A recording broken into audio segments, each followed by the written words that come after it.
And Teal! You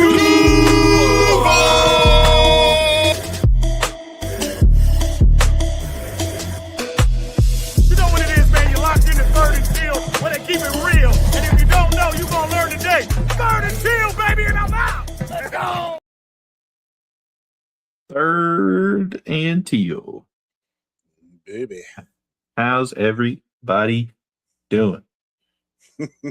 Not much news, but we're still coming live. We missed last week. A little bit of communication breakdown on my part, but overall we're still happy, healthy, and doing our thing. So thought we'd come to y'all. Got a little bit of news to actually talk about this time around. Eric, how you doing? Hey, it was another glorious day in the life of a Jaguar fan. That's all sure I is feeling that way. Oh yeah. Robert, yeah, man. Thank you for joining us. Let me get this here. Where's my? Get this added up to the stage here. Bring you to the stage. Bring you to the stage. Oh, where's it? There it is. There it is. Yeah, okay. Yeah, Strange is banking. He's sticking with us. Super excited about that. Very important that we bring him back, as he is a pivotal part of how our offense works and operates. That's really the only real news, but we're gonna talk about some other stuff too. I'm sure we always do. But we are. I mean,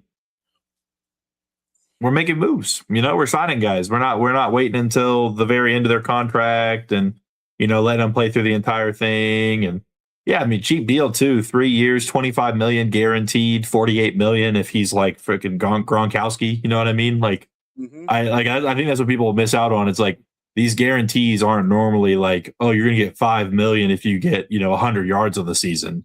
Yeah, it's like hey, here's an extra $5 million if you hit 1,000 or 800. Like numbers you would expect to see out of a top tight end in the league. Because like his contract technically makes him a top paid tight end if he gets every single cent of the entire contract. And even then, I think he's not even top 5. But yeah, it was a pretty good deal. And Parker next, man. Let's go ahead and bring him home and keep him home, I should say. According to our guy who potentially knows the guy, they are positive talks, and there are talks with Parker right now. So we're gonna have to see kind of what goes on there.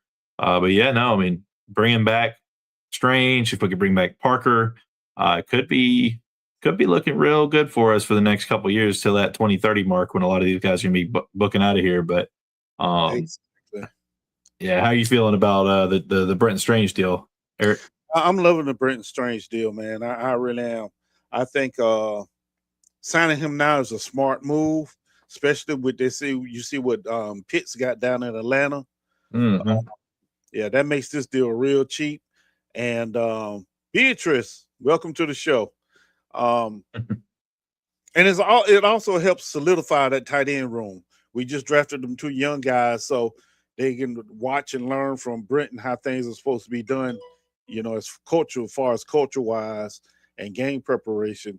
And by the time Brenton is on his 3rd contract, those guys will be ready to step in for him, as he begins to slow down. If he slows down, I should put it that way.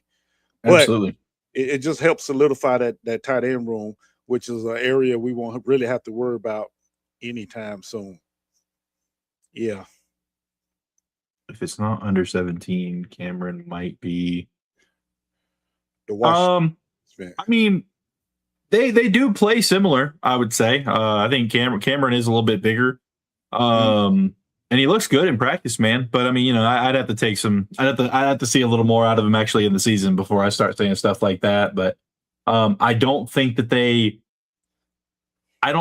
drafted Josh Cameron to not be a potential replacement for Parker Washington. I'll say that much. The skill set is similar. It really is. I watched a lot of him at Baylor here in Texas, and the boy can ball. He does remind you of Parker Washington.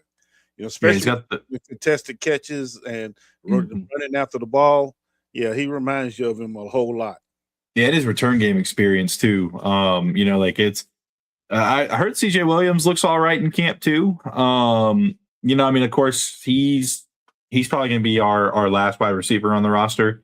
But yeah, I think Cameron has a real shot to get some meaningful catches this year. Hopefully nobody gets hurt and goes down, and that's the reason he's getting meaningful targets. But I do think that he's going to get a real shot and a real opportunity to make some catches in some decent scenarios here this season. I agree. Yeah, he's 6'1" and drags people. I feel like Josh Cameron to me is what we thought Laviska Shenault was going to be. Good comparison. Because I think it was kind of funny because I always loved having Shenault in Madden because he was if you switched him to running back, he went up 12 overall because of how big he was. Right. But I do kind of feel like he's more of what we were expecting out of Shenault. Because he's definitely more athletic. He's not quite as big, but he's kind of one of that type of build. He's very strong. I mean, he is a brick shithouse. I mean, he's huge. But I think that Shenault kind of was a little lazy. I don't want to say lazy. I don't think he was quite as athletic as we thought he was. And I think Cameron is as athletic as we think he is. But yeah, no, I do like the Josh Cameron pick a lot. I think he's going to be a wide receiver we see in Jacksonville, at least for his full contract, if not a second one.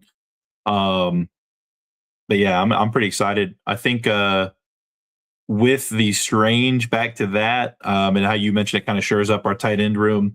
The other guys in one in particular from one of the other shows was like, oh, that doesn't really make sense after how they drafted this year. I don't really think that makes any sense because, Brenton Strange was a second round tight end. He's widely considered. I would say he's widely considered at least top 15, if not top 10 in the tight ends. Right. He's the best, if not second best blocking tight end in the NFL. Very good contested catch. He's not the best after catch guy, but he still gets yards. Now, before you go any further. Yes. He had his 11.7 yards per reception, ranked him fourth in the FC, and tied 6th in the NFL among tight ends. So he's definitely in the top 10. Oh yeah. So that's my thing is I think that he's a top 10 tight end. When you add blocking in there, I think he's top 5 overall. Because you got guys like Pitts who people are going to consider in the top 10, but he couldn't block a wet napkin if it blew onto his arm. I don't really consider him a two-way tight end. He is 100% a receiving tight end. But what kind of where I was going with that though is when you're looking at it though, Bjorkacher is kind of the same type of player as Brenton Strange.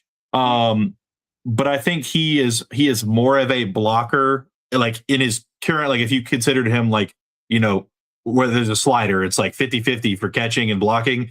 He's definitely more of a blocker than he is a catcher comparatively to Strange, who's a little more even because he's so good at both.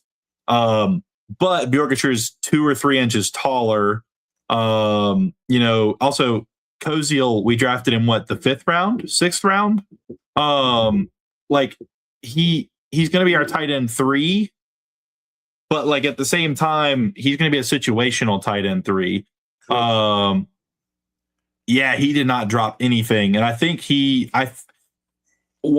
I do think potential Parker Washington replacement, but he really reminds me of Parker Washington and Jacoby Myers kind of mixed. He has the athleticism and the physical traits of Parker Washington, but taller, kind of like Jacoby Myers, and just doesn't drop the football. But back to the tight end room, Tanner Koziel is not a downhill, hog nose, run it down your throat type of tight end. He can block, but he's going to take a lot of work and some beefing up. I'm sure he'll be about 260, 265 by the beginning of his second season in the NFL after a full NFL offseason. But he's 6'7" and has super long arms, and he can jump high, and nobody's going up with him to catch a football in the red zone. And that's something Trevor thrives on, is that high ball in the back of the end zone. Yes, goodness. Yeah. And then the guy was like, oh, well, you guys have 3 pretty good wide receivers, but I wouldn't necessarily consider any of them red zone threats for jump balls. Now, Brian Thomas Jr. should be, considering that he's 6'4", but like you bring those three guys out, Strange, who can jump. You got Boyorkacher, who's tall, and he can jump all right, but he catches everything that touches his hands. And you got Koziel, who's 6'8" and can jump. So like, you've got the red zone packages now whenever you're inside the 5 and you can still throw the ball, versus you have to kind of run it because the guys aren't going to be able to get enough space that close. But I just think that what they're doing is very smart. They signed Brenton Strange for a cheap deal.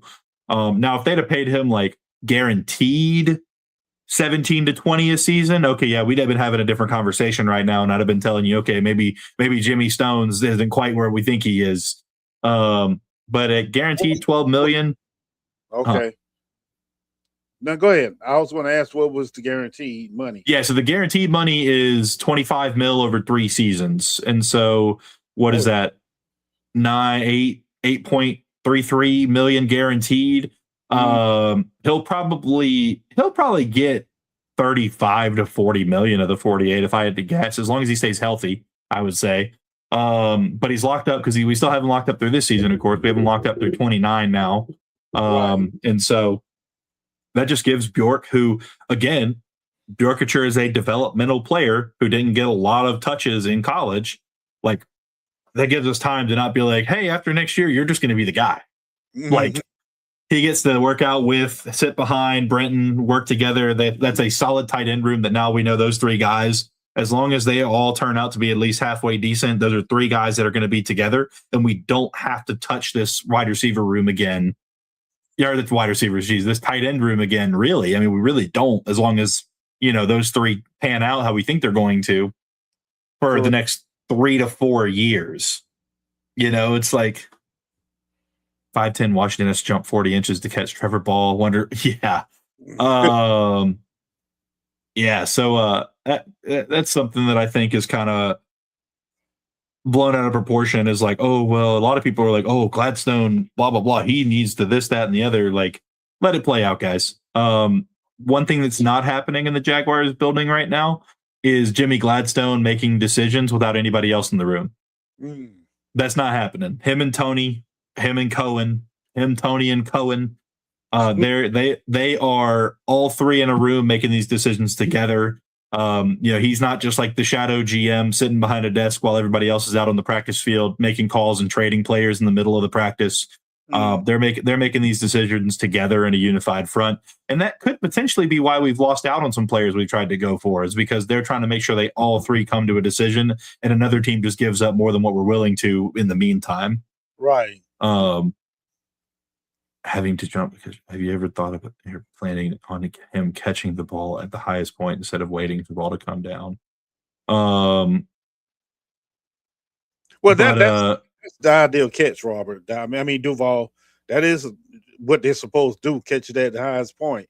However, sometimes we know the highest point they can't get to, or, they just don't catch it, period.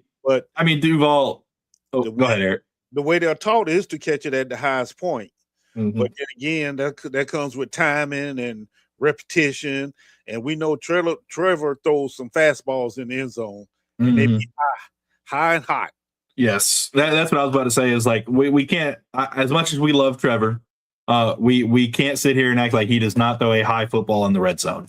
Like that's one thing in the red zone, and even sometimes on the sidelines he throws a high ball, which is fine. Because, one thing about that is, like, he's had issues in his rookie and sophomore seasons where he was just trying to, like, force the ball in the end zone, and he threw picks in the red zone and in the end zone. Whereas now, he's throwing those high balls, and, like, if his guy isn't getting it, no one is in the red zone. And he trusts those guys to go up and get it. Brenton Strange goes up and gets them. Now we've got Bjork and Koziel. So hopefully we can get Brian Thomas Jr. to learn how to catch a football without dropping it once or twice in the process. And, we can just spread the field a little more. Also, too, we have Chris Rodriguez is supposed to be back by the season. By OTAs, actually, I believe is what they said after his foot surgery. Right. We've got, we've got Allen. We've still got Tootin, who should be our feature back. we've got some weapons, man. Like I think we're gonna strike from further out a little more this season. Because again, I think BTJ and Trevor are going to be hooking up down the field a little more this year, along with what was it? Like Tootin. Because if Tootin gets open on some of those runs that ETN had, as long as he keeps his feet under him, he's taking him to the house. That run against. Oh, no, go ahead, finish. Oh, I was gonna say that run against Carolina last year, where ETN ran like 71 yards and didn't score a touchdown. Tootin's house calling that if he's got that ball in his hand. There's no way that linebacker's catching him even on that good of an angle. Right. Okay, Robert. we get your point, Robert. We get your point. Man.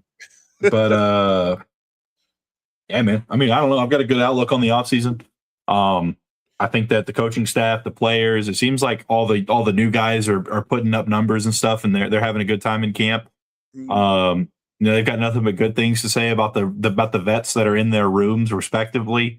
Like they asked Bjorkature about working with Brenton Strange and everything, and it sounds like they get along really well. And I know we just re-signed Quentin Morris, but I wouldn't mind seeing Quentin Morris not be on the team because Koziel and Bjorkature are so good. But they like Quentin Morris for some reason. I know they like Morris. It's hard for me to think of them carrying 5 or 4 tight ends into the season again. Yeah. But I mean, with how much they run tight ends, it also would not surprise me at all. But I think there's a chance that they carry. I guess they carried 4 running backs last year too with DJ Dallas. Yeah. But I think Jamari Taylor is going to take that spot though. Yeah. That running back out of Virginia, I think he's going to take DJ Dallas's spot and free up that veteran space.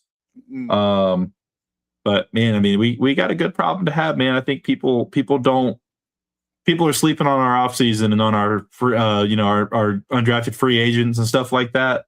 But not every team needs to spend $200 million in the offseason to get better, Well, see, I think that was that was part of the problem this offseason with some people. They're so used to signing splash free agents that when we didn't do it this year, oh Lord, what are they doing? They have no idea what they're doing. What a horrible offseason. Well, not necessarily. We're at that point now to where we don't have to go out and pay the Jag tax and bring in overpaid free agents, and hope they perform. Remember when we did that with Robert Darby? Oh man. I can name a bunch of them. I actually saw a post the other day, and it was like one of the meanest runners in college football history, and it was Toby Gerhart highlights. Oh yeah. And the J Villains guys was like, I'll never forgive Toby Gerhart for what the expectations he gave me and how he performed. And that's one of my least that's one of my most hated signings just because of how good he thought he was going to be here. Yeah, man, it's kind of crazy. Like we've had a lot of those guys, we've paid a lot of money for them. And we just, we pay a lot of money for them. I mean, that's really all there is to it. And they just come in and don't do it. I mean, shoot, Julius Thomas. People forget that Julius Thomas was a Jaguar. Yep, he sure was. People forget that, Toby Gerhart was a Jaguar. People forget that Kelvin Beachum was a Jaguar. That bum. Yeah, thanks, Frank Gore.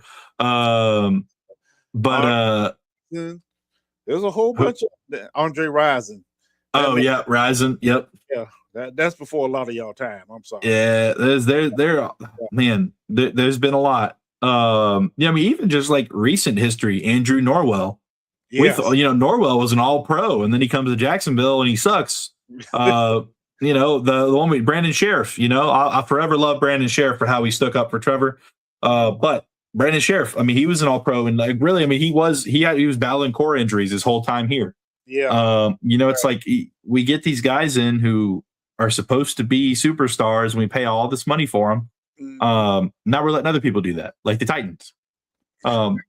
That's something people have to realize too, is like when you don't need as much as other teams and you don't have the money that other teams have, you're never going to beat those worst teams because a player wants as much money as they can possibly get.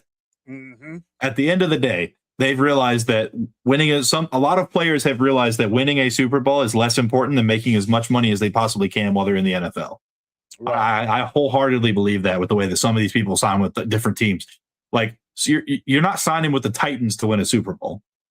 And that's nothing against the Titans as an organization or the guys that I know that love the Titans. That's just the fact of, like, currently the Titans are not a team and have not shown us in the past 5 or 10 years that they're a functional enough team to win a Super Bowl. But there's guys going there for a bunch of money.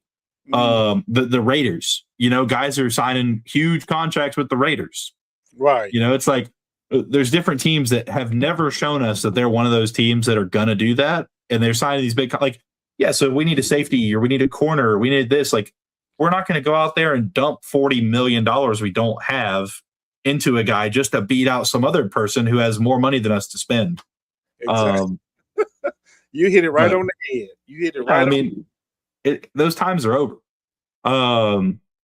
Free agency looked like us, like, I'll go to Jacksonville, play at the end of my career, no state tax. And that's like Tennessee. Tennessee Titans are the place wide receivers go to die because the weather's not as bad as Florida in terms of heat. You're up in the mountains and you got Nashville. Like, there's no state tax. I mean, shoot, people forget that it wasn't Randy Moss was on the Titans for a little bit. Was Randy Moss on the Titans? I'm pretty sure Randy Moss was on the Titans for like less than a full season. There's a couple guys that went there, there's a couple of like legends that went there for like at least part of one of their last seasons. I think did T.O. No, I don't. No, did T.O. play there for a little bit? No. No, I don't think so. Let me see. I don't know. I don't think so. You may have to look that one up. No, I'm looking it up right now. Because no, I don't think so. Let me see here. I don't think so. Randy. So, there it is. Andre Johnson, Randy Moss, Julio, Derek Mason, Ernest Given, or no, those are guys from there. But no, sorry. Randy Moss and Andre Johnson and Julio are all three wide receivers that went there. DeAndre Hopkins was there. Calvin Ridley, okay. Yeah, they I think they picked up Moss off of waivers. He only played like a couple of games, if any. Wow. Andre Johnson, Ernest Givens, they were holdovers from the Oilers, though. If I'm not mistaken. They were playing for the Oilers while they still were in Houston. And when the team moved to Tennessee, that's when they went with them. So just a fact. Was it? I thought Andre Johnson didn't play that early. Yeah, he did. Yes, he did. He played for Houston. And then, the Oilers. Really? Yeah. Wait a minute. No, he did. No, he did. No, I was about to say Andre Johnson's. Yeah, Ernest Givens did. Ernest Givens, yeah. Yeah. Let me see. Oh, yeah. Randy Moss played 4 games for the Titans, 6 receptions for 80 yards in 2010. How many of y'all weren't born in 2010? I hope nobody, because that would make me feel old.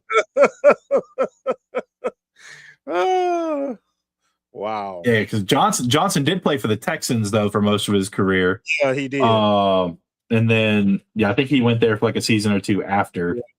Yeah, yeah. I'm a little old. He played for everybody but us. Good Lord.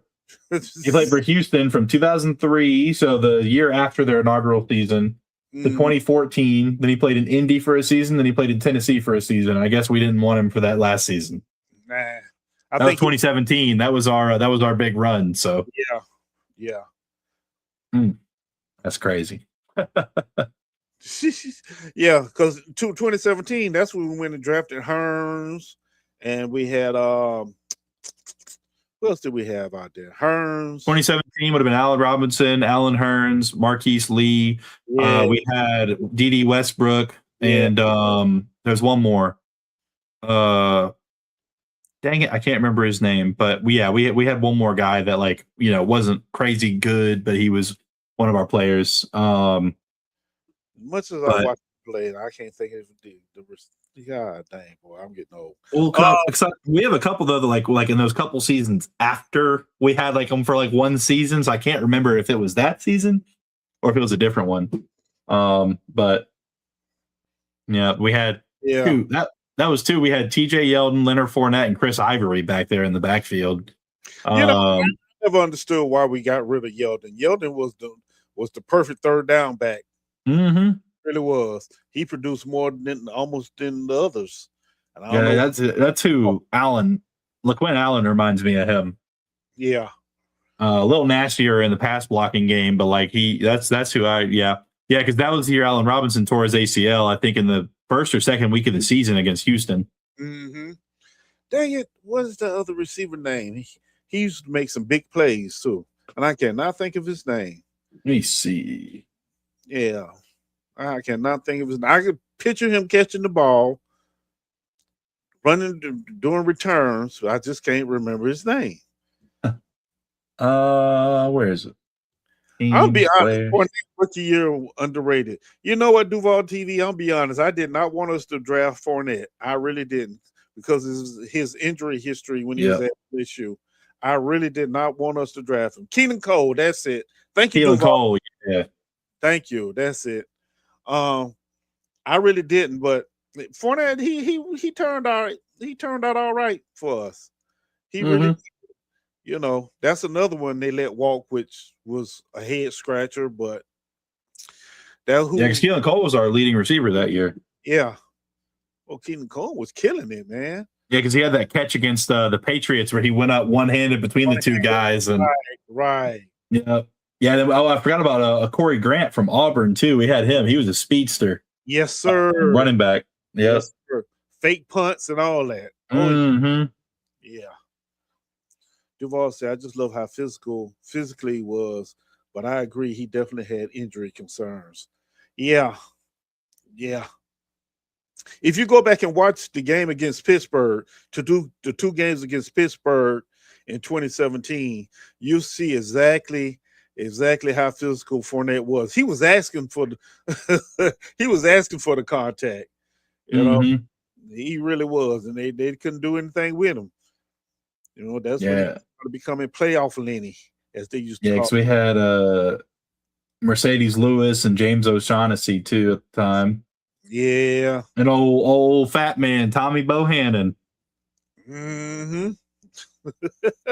Man, let's see these names bring back memories. This is right. We understand, Duval TV. Get your tacos in, man. Get your tacos in. But yeah, man, talk about just what a squad, man. We that's because I just thought about it, so I'm seeing this right here. You already know who I'm gonna say, and he's from the same school. Who on this team reminds you of Aaron Colvin? Aaron Colvin. Yep. Oh man, Colvin was decent, man. Mm-hmm. It would have to be let's see, Colvin.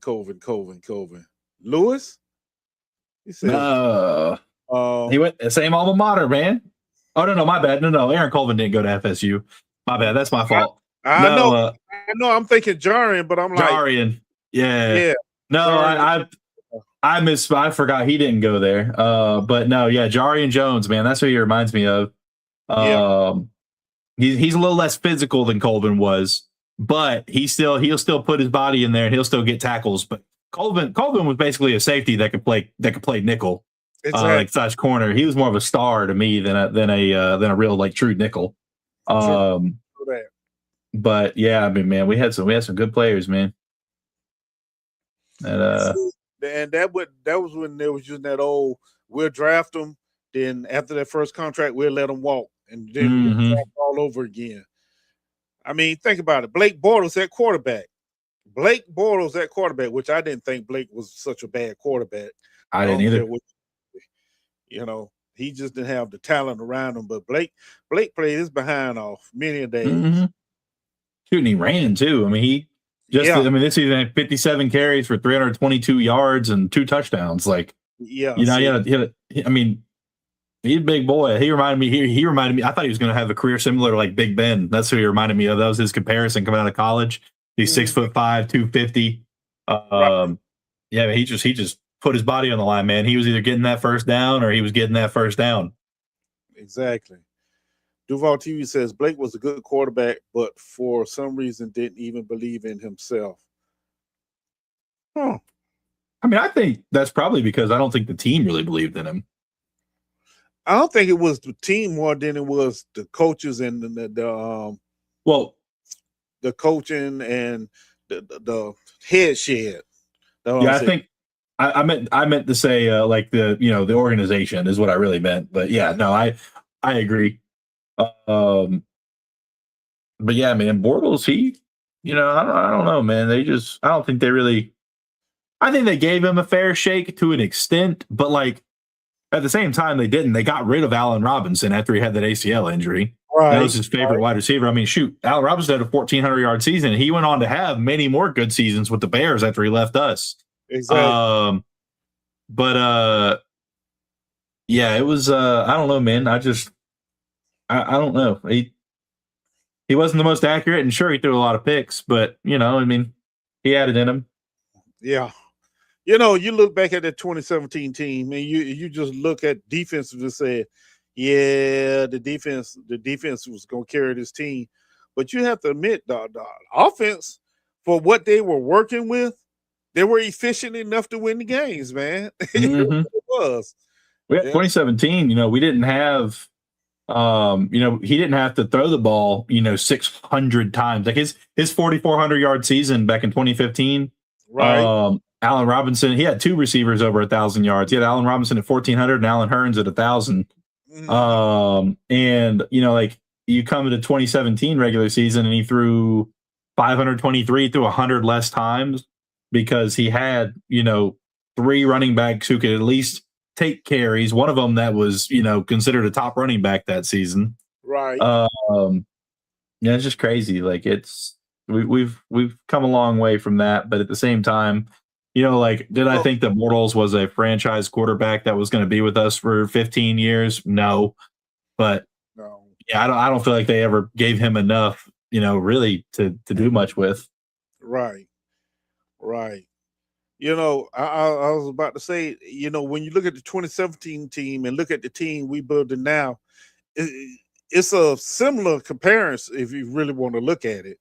I think that's what Cohen's is trying to do to get the running game to be a little bit more efficient, because as good as the offense was last year, the running game did tail off near the end of the season.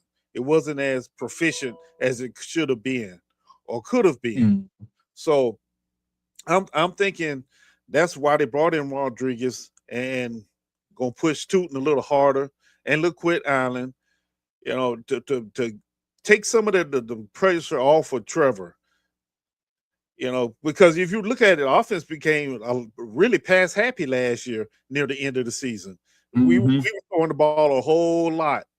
So, and looking at the 2017 team and looking at this team that we're building now, there's a lot of similarities to it.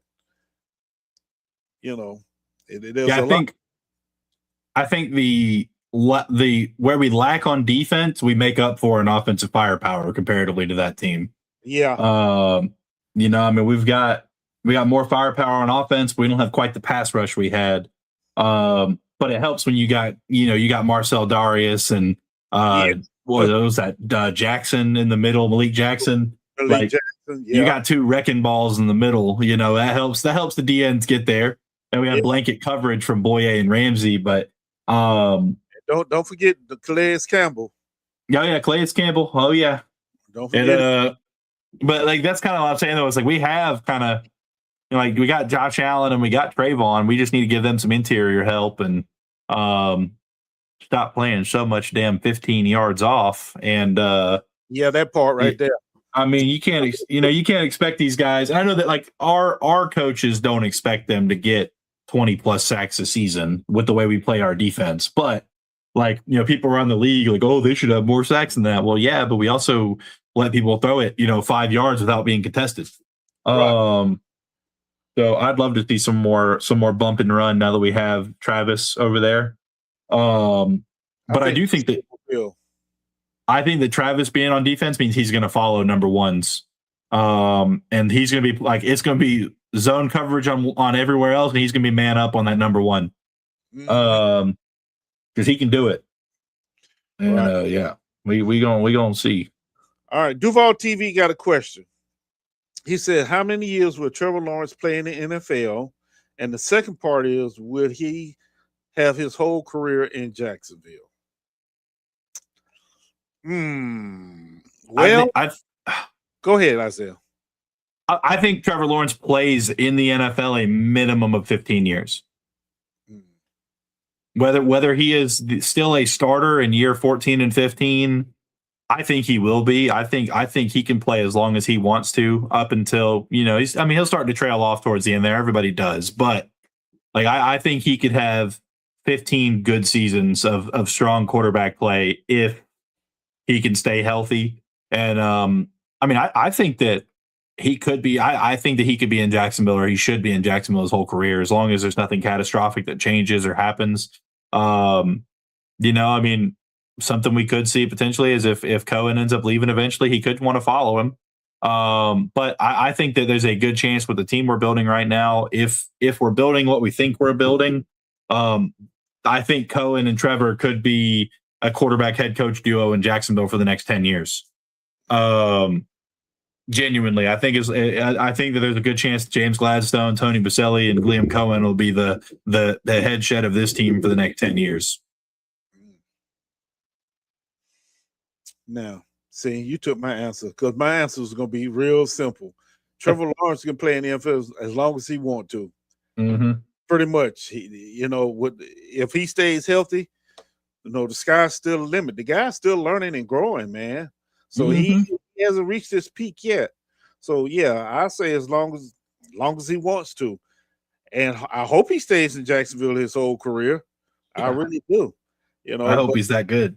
Yeah. However, we know things do happen, and like Isaiah says, if Cohen happens to leave, he may want to go with Cohen. So let's hope not for both of them, and we have much success to continue while they're here. But Trevor can play as long as he wants to. The way I'm looking at it right now. Yeah. The thing about him too is, like, let's say even in year 12, year 13, he's no longer like a franchise quarterback, starter, whatever. He'd still be one of, if not the best journeyman quarterback in the NFL at that point. Like, or like backup. Like if he could go pretty much do what Minshew did for a couple of years, but for longer, where like a team needs a starter. He'd be Chad Henne. Yeah, like a team needs a starter, for a season or two, or like Ryan Fitzpatrick, where he goes somewhere and he's competing, pushing, but then he doesn't get the starting job, and then something happens and he takes over. Like he'll get his opportunities, but I think that genuinely he'll be a starter in this league for the next 10 years at least. Right. I agree with that. I really do. And honestly too, though, I don't see this happening. Like, if in the next 5 years, if in the next like 10 years, let's say he's in Jacksonville the whole time, if by the end of that 10 years, he's got 2 or 3 Super Bowls under his belt, he might just retire. Yeah. I don't think that he's necessarily pushing himself to be like the greatest quarterback of all time. But like, yeah, I think if he has some great success over the next decade, he probably won't be in the league. He won't be doing what Aaron Rodgers is doing or what Tom Brady doing. I don't think he could. 100% he could, but just the way he talks about football and his faith and his family, like I think that he's going to be the opposite of those guys, where like he has his family and he really cares about that, and he hangs up football to be with his family. But it's gonna be down the line after he's got some accolades for sure. Yeah. Excellently said there, Isaiah. That's the way I feel. That's the way I feel. Thank you for answering that, both of y'all. Oh, no problem. We try. We tried. Yeah, I saw it earlier, and then I kind of started to get on my rant a little bit, and I forgot to go back to it. But I'm glad Eric got it because we do a pretty good job of balancing each other out. All three of us when we're on here, of like when there's questions and everything, we definitely want to answer them, and we love interacting with you guys. I mean, that's the most that's really one of the most fun parts of this, besides just hanging out with each other, is interacting with you guys. Exactly. Answering questions. I mean, that's why y'all are here, right? Y'all want to know what we think about stuff. Or, at this point, you just think we're either cute or you're friends enough with us that you want to support us, whatever it is. We love talking with y'all. And, I mean, I don't know. I don't know what y'all think. Yeah, whole career. Okay, I was about to say whole career in Jacksonville. That's what I assumed. But yeah, I'd say a 15-year career for Trevor is probably about what we'll see, and I think it'll be a very successful one. Very successful. Which sucks to say that we're a third of the way through it at this point. But I mean, I think we got nothing but highs on the way out. At this point, he's proven, and we've got him through 2030. So like, we have him for his first decade of his career. Right. So it's first suit. Oh, I think it's pretty high. Now, of course, like pretty high is like 20 or 30%. Because like you can't really sit here and say like, 100% he's guaranteed going to win the Super Bowl for us, because we've all really loved Jacksonville teams and known there's no 100% chance. But like, I think there's a good chance with what they're building that they could bring a Super Bowl to Jacksonville. If not, yeah. If nothing else, at least play in one. I think it's harder to sit here and say that there's not a good chance that he will at least put us in one, right? Than to say that he won't get us close to one. Right. Exactly. Making it to the Super Bowl, all those have played, so we know how hard it is to get to the championship. So yeah, it is. Yeah, I have to agree with you. I'll say 35%, 35% chance. Yeah, because it's not easy. It's not easy. You have to balance injuries and weather, and yeah. Oh yeah, yeah. I'd say our Super Bowl window is open at this point. DTV. I wouldn't say it is right now. Give us the reason I say it is, though, is because I don't think that the top AFC teams are as good as they have been in years past. I think the AFC feels very open to me. Now, when I say Super Bowl window, I mean going, not exactly winning. Just because I don't think that any team in the AFC is so much better than us that I would say like, oh no, they're guaranteed going this year. Like, I think it's very open, and I think every team in the AFC that everybody thinks is good, Jacksonville can beat. Okay, I'm not arguing with that. And we we actually get to show it this year too, because we played Denver. I think we're not Kansas City not on our schedule this year. Don't think so. No. Who else? Who else are we playing? Do we play the Bills this year? I don't think. Hold on, let me pull up the. Yeah, I don't think the Bills are on the schedule. We are playing. Browns week 1, Broncos, Patriots, Bengals, Eagles.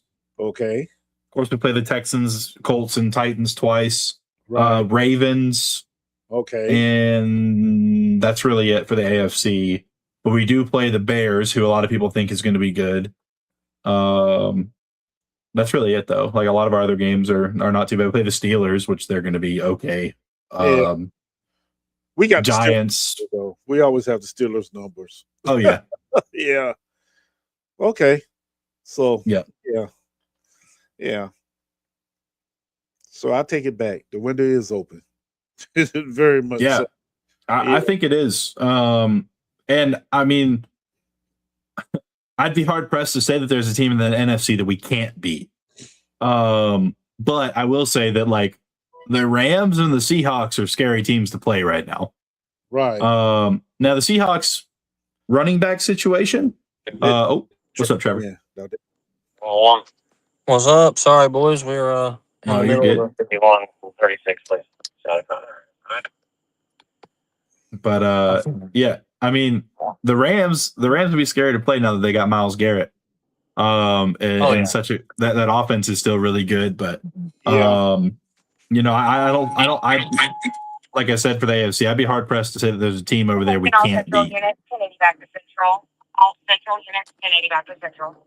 And not just like any given Sunday can't beat. I mean, like I genuinely think the Jaguars are good enough to go toe to toe and beat any team in the league. And that's not me saying we're going to go, you know, we're going to go 17-0 and not lose a game and go all the way. We're going to win every single game. Like, you know, I think we're going to win a lot of games, but like, I don't think there's a team in the NFL that matches up with us that we have no answer for. Right. Duval TV says, I don't think Ben Johnson would have fixed Trevor Lawrence the way Liam is either. No, absolutely not. I agree with you, Duval TV. I do, because I don't think he's fixed Caleb. I mean, what's the boy name? Caleb Williams. Caleb Williams down in Chicago. No, I don't either. You know, a lot of their wins last year were so lucky. You know, and Johnson's funny. Johnson showed a lot more inexperience as a head coach than Cohen did. But all right, boys. I just want to pop in here just to say, catch you later. Be good, brother. Love that Brenton Strange got paid. We need to pay Parker. I'm gonna catch y'all boys on the flip though. All right, love you, brother. Have a good one, man. Oh yeah. Be safe out there. Yeah, no, I think that Ben Johnson is still a gimmicky play caller. And I do think that he showed a lot more inexperience than Cohen did, and I think Cohen grew a lot over the season, not only as a coach, but you know, like as a head coach, but also as like a player development guy. You know, I don't know. I just don't see it. I feel like Trevor would not gel well with a gimmicky head coach. Like I feel like he'd be like, why the hell are we running a reverse flea flicker flick back? You know, what are we doing? Let's just go out there and like throw the ball, like win the game. You know what I mean? Like, right. Because they did some crazy shit with the Lions, and like even the Bears did some stuff like that. But yeah, I don't know. That's just not I don't know, not me. No, I think Liam. How can I put this? Liam loves his players, man. That's all. He loves his players, and he loves to see them succeed. And he is dedicated to putting them in the best position to succeed. And you're not saying that other coaches don't do that, but I don't know. It's something about the way Liam does it that makes it seem, you know, genuine and real. And he wants this for the players. He wants this for Jacksonville. So yeah, when he told oh boy, keep my name out your mouth, that should have told you everything you needed to know then, you know. He was made for Jacksonville. Yeah. You know, he fit right on in. He fit right on in. Yeah, one thing too about Cohen that I think kind of like versus like Doug Peterson, I know that DTV brought him up. Like Doug Peterson is, when it comes to football and football knowledge and like he's a genius. I do think he is. Like I think he is a very smart football guy, and he's got it together up here. He just sucks as a person. Like he feels like he is so hard to get along with, and that he is not a good teacher. Like, but also too, I mean, I do think that there was some stress from the front office and some other stuff going on behind the scenes that we weren't seeing that was affecting him. But like, you see how Liam Cohen acts, like even at practice, and like the energy and what he does. And, you know, it's funny, like Tony Baselli, like, I'm not going to have a fat coach. Like, you know, we've had a couple fat coaches here that, you know, recently that couldn't do anything and couldn't go out there and do stuff with the guys. Like, you know, like I think that they really hit it out of the park with him. I think that he's just as good of a personality and a guy with the players as he is an X's and O's and between the ears kind of guy. Right. Versus, you know, Doug Peterson, he had all the credentials and seemed like he was all there, X's and O's, but his personality and the way he gelled with players just was not there. Just my, you know, thoughts on it. Not to mention the battle between him and Balky about what type of player to bring in also. So that probably had a lot to do with it as well. You know, Yeah. head coach and GM can't be fighting. That No. organization up quicker than anything. Yeah, it was unfortunate. I hate that it happened, but I don't, because now we have a much better top to bottom front office. That we finally, like, Shad finally cleaned house and really just brought in, a whole clean slate. Yes. Finally. Mm-hmm. Finally, and it's working. It is. It's working. Which is always a great thing. No, hard to argue that it's not, man. I mean, it's really going well for us, and it's great to see these players grow and just like see more and more that we can actually develop players. So now we're trying to keep guys around. You know what I mean? Even guys that they didn't draft. That's one thing I love, is that they came in, they found who works with their system, and they're taking care of them. They didn't just find guys to carry them over until they get their guys. Like, they're taking care of the guys that were already here that fit their system and that they get along with and love. Man, I love it. Wow. Okay. Duval TV, I didn't know that. He says, hell, even our field team or whoever that take care of the grass got an award for the best group in the NFL last year. Yep, they did. See, that's what I'm talking about right there. Mm-hmm. The whole organization is growing. Yes. It definitely looked less sandy this year. As somebody who goes to the game, it definitely looked less sandy this year than compared to previous years. Well, keep the monster trucks out of there. That doesn't help either. Definitely does not help. Oh, not at all. But yeah, man, it's new day in Duval, man. It's good to see, good to hear, good to feel. I mean, everything that comes out of camp every day feels like it's just better and better, man. The way they're talking about it. Yeah. And all you hearing great things coming out of camp. I'm like, all right, but this ain't the real camp. This ain't for the preseason games yet. Let's see how you perform in that. Let's see what we really got. It's easy. Go ahead. No. I was just gonna say, like, I will say one thing that I love about this though is, like, they're doing well, but also all of our guys are there. Like, some of these other teams, a lot of their stars aren't there. So you got rookies that are playing well, but they're not matching up with anybody. But like all of our guys are there. The only one that's not participating in team drills is Travis, really. You know what I mean? Like, they're seeing, like, these rooks and these young guys are seeing, like, multi-year NFL veterans for the most part. So that is something I do enjoy about our team. Yeah.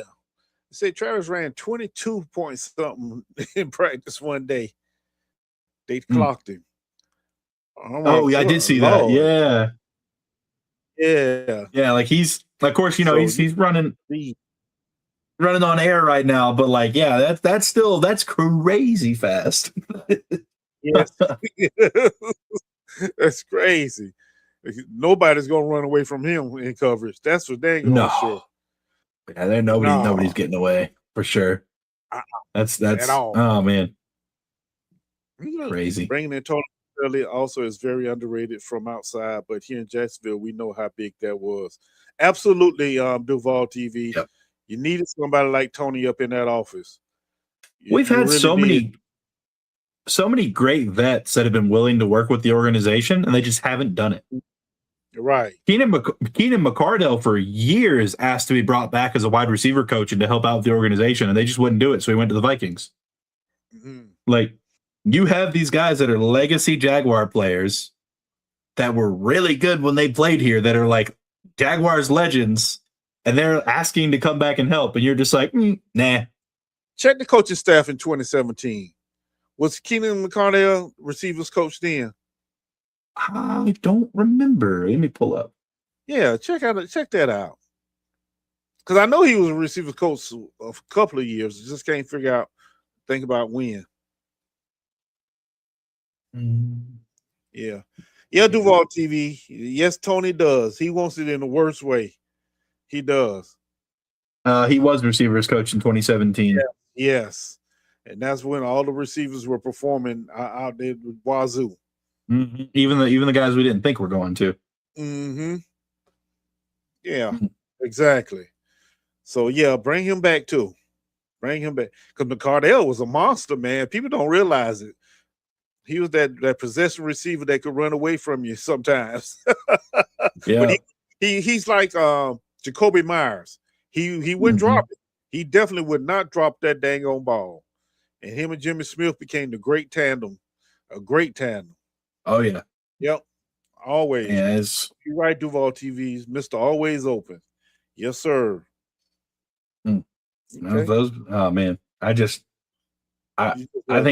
we're building some good stuff here, man. I really do. This definitely, they feel like a more gritty team than most NFL teams, and I think that's going to help us down the stretch. Is the fact that like we are building a running monster, and I think a lot of teams are built to not be able to handle a lot of up the middle running anymore. Right. You know, I was reading something earlier today. Said Jacksonville used the most RPOs in the league last year, which That surprised me. Yeah, I was surprised. I'm like, as much as we threw the ball, then I thought about it like, it's a possibility. It really was. I think it was like 90-some% of the time when we ran the ball. Yeah. Dang, I didn't know it was that much, but no, but like it doesn't surprise me though, because you think about it, like when he came in and what he talked about is that like Trevor, or no, he talked about when he came in. He's like, I'm going to build this offense to my players' strengths. And at Clemson, that's what Trevor was known for. Like everybody hated playing Clemson because they had Travis Etienne who could take the ball and burn you. They had all those receivers that were out there when Trevor was there, and Trevor Lawrence could burn you with his legs too. And that honestly doesn't surprise me because it makes a lot of sense. You know, the fact that like that was what he was known for at Clemson, was running the ball. Well, yeah. Now when you put it like that, it makes a lot of sense. I guess RPO, not running the ball, but you know what I mean. Yeah, I know what you mean. Yeah, but yeah, no, I mean that I didn't even think about that, but like that I just thought about that, was like that was the big thing about Trevor coming out, was like, is he going to work in the NFL? Because like like he's great and we know he's going to be the best prospect, blah blah blah. But like he just ran so many RPOs and he didn't really run a pro style offense. But now nobody runs pro style offense. Everybody runs air raid, and it's all like it's crazy. Like I don't know, man. I didn't think about that, but that just completely brought that to my mind. Actually. Makes a lot of sense because that's what he did in college. It makes sense that Liam Cohen would want to bring that back for him, make him feel familiar with it. And honestly, the RPO, like, especially because you can I think people fail to realize as well, though, is like you can run developing RPOs. It's not just exactly. I immediately have to throw the ball, because the linemen know, and there's keys and cues they have too. But as long as the linemen block, they should be able to get to the second level, even if they do hand off the ball. So, that makes a lot of sense. That I didn't even think about that. But, well, you got anything else for us, Eric? No, I think that's it. I think that's it. I don't ran out of stuff to talk about now for the moment. Me too. Till next time. Without taking y'all way, way back. Oh man. That was funny. We had a conference, just to make a quick little jokey joke here, but we had a little like a summit for all the supervisors at work, and one of them was like, I started here back in 2008, and I was like, I'm gonna keep my mouth shut. And she goes, what? And I was like, nothing. She's like, what were you doing in 2008? And I was like, third grade. She was like, oh no. I was like, I told you I wasn't gonna say anything, but you wanted to hear it. Oh wow! Thank you, Duval. Hey, thanks, guys. For y'all listening, make sure if you subscribe. If not, get somebody else to subscribe. Hit the like buttons and keep us growing. I don't even know where we are now. Where we at now? I think we're still around 980, 990. Let me check. Okay. Yeah, we're at 891. Sorry. 891. Yeah, so we've been sitting there for a little bit now. Tell your friends we're cool. Tell them, come on, listen to. We promise to be on the air more, y'all. We promise. Yeah, we're going to be a lot more consistent. yeah, y'all do know, this is kind of the dead time, so Mm-hmm. we'll come on with something for Oh yeah. Well, y'all have a good night. Be good people. Like and subscribe if you're still here and you haven't already. And we appreciate y'all. Have a good night. Peace. Peace. Period.